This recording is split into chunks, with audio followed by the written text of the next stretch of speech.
I watched them move on, faster than I expected. New photos, new smiles. I told myself I was fine, but it still stings, even though I don't want them back. I didn't plan to be the other person. It started as late conversations, complaints about their relationship, small jokes that crossed lines slowly. I knew they weren't single. I told myself it wasn't physical, so it wasn't really wrong. But every message felt like a secret I wasn't proud of. When it ended, I didn't feel relief. I felt ashamed.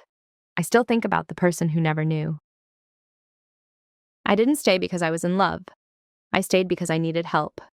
They paid part of the rent. They helped when things went wrong. I told myself it was temporary, but using someone's feelings for stability is a kind of dishonesty that still sits with me. Someone made a comment that crossed a line. Everyone laughed nervously. I felt uncomfortable, but I stayed quiet. Not speaking up felt easier than standing out. I still wonder if my silence made it worse. They were asleep. I told myself I just wanted reassurance. I found nothing. But I crossed a line I couldn't uncross. The guilt stayed longer than the doubt. They apologized for something I caused. I didn't correct them. I watched them take responsibility. Because it was easier than admitting the truth. I still hear their apology in my head. I don't miss them. I miss who I was back then. The version of me that laughed easier, trusted quicker. Losing them changed something in me, and I don't know how to get that version back. I don't know if this even counts as a secret, but it's been sitting with me for a while. When they started pulling away, I noticed. Of course I did. I just didn't say anything. I stopped texting first. I acted busy, not because I didn't care. I cared a lot. I just didn't want to look like I needed them more than they needed me. Now they probably think I never cared at all. I don't correct them. I don't think I realized this about myself until it was too late. I liked being needed. I was always the one they called when something went wrong. I answered every time, even when I was tired. People told me I was supportive. But when they started figuring things out on their own, I felt this weird panic. I don't like admitting that. I think part of me confused being needed with being loved. When it ended, everyone expected me to break down. And I did cry. But mostly because I was tired. I was tired of trying. Tired of explaining myself. I didn't miss them the way I thought I would. I felt relieved, and then immediately guilty for feeling that way.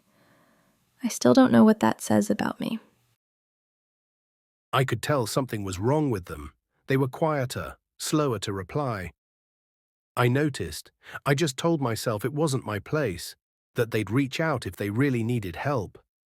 I never checked in. Sometimes I wonder if that moment mattered more than I want to admit.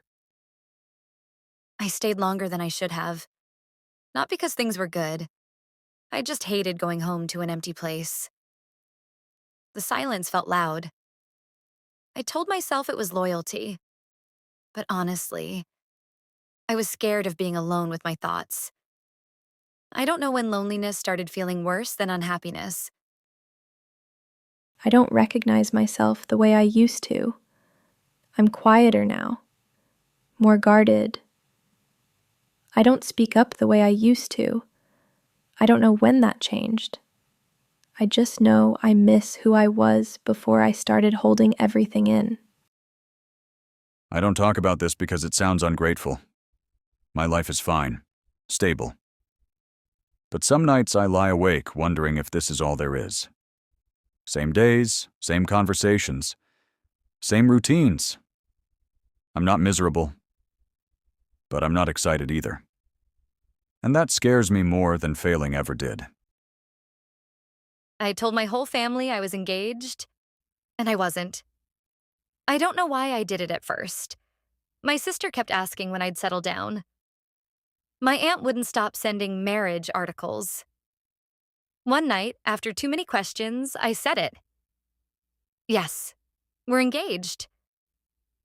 I thought I could keep the story small, a lie to quiet them. But then they started planning things, gifts, questions, dates. I felt trapped under all the good wishes I never earned. I still haven't told them the truth. I've been hiding financial messes from my partner for years. I wanted to be the stable one, so I lied. I have a credit card I don't tell them about.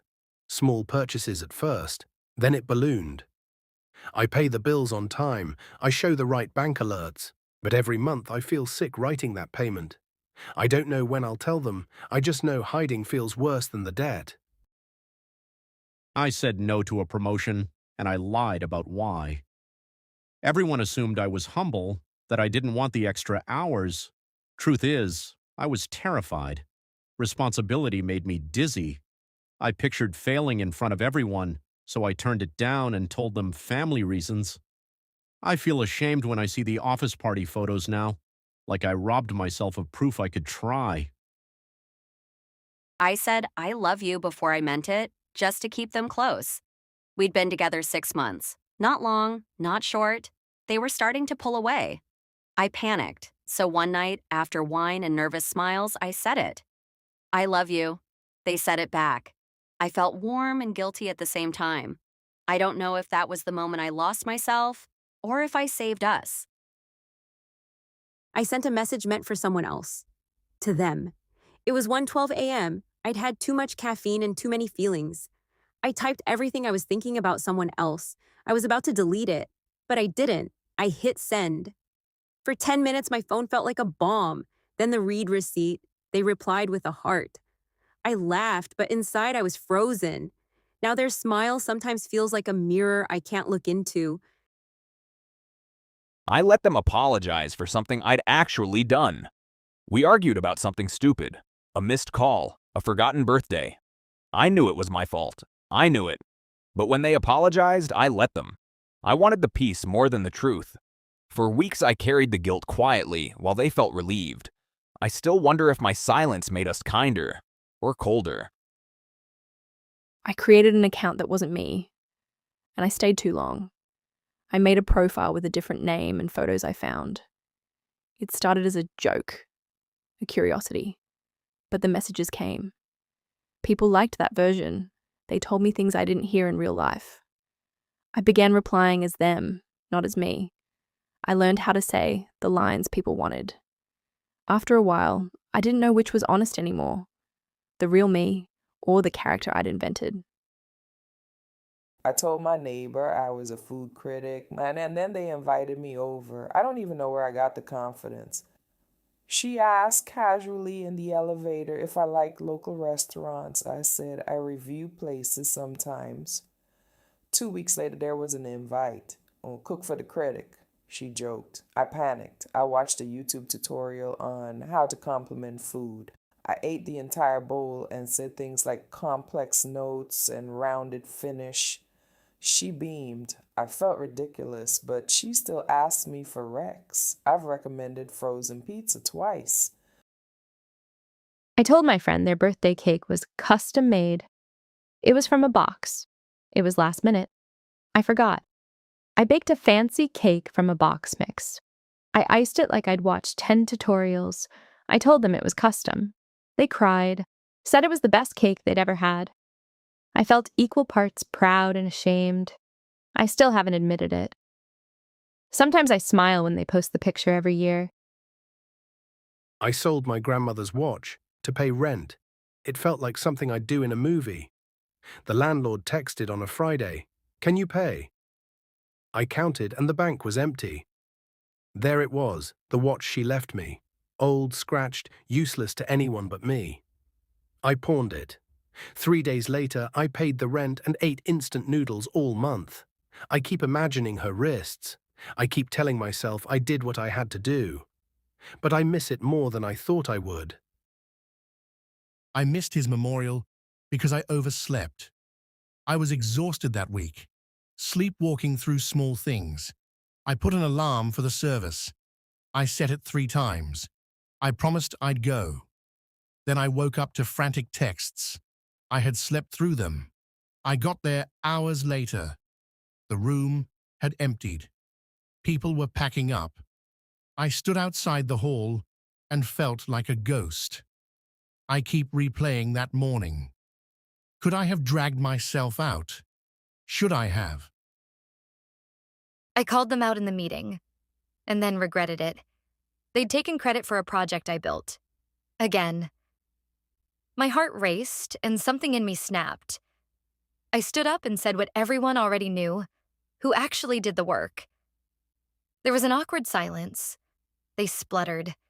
People looked at me like I'd broken a rule. It felt good for a second, like someone had turned on a light. But later, I lost the small favors. Casual invites stopped. The office felt colder. I don't know if I regret speaking up or regret the cost of truth. I moved out, got a little job, and they noticed too late. After they broke up with me, they moved on quickly. I did the quiet opposite. I found a tiny studio, took a part-time class, and paid my bills. I didn't post about it. I didn't call to gloat. Months later, I heard through someone that they were surprised I was doing so well. That felt like this small private victory. Not savage, just mine.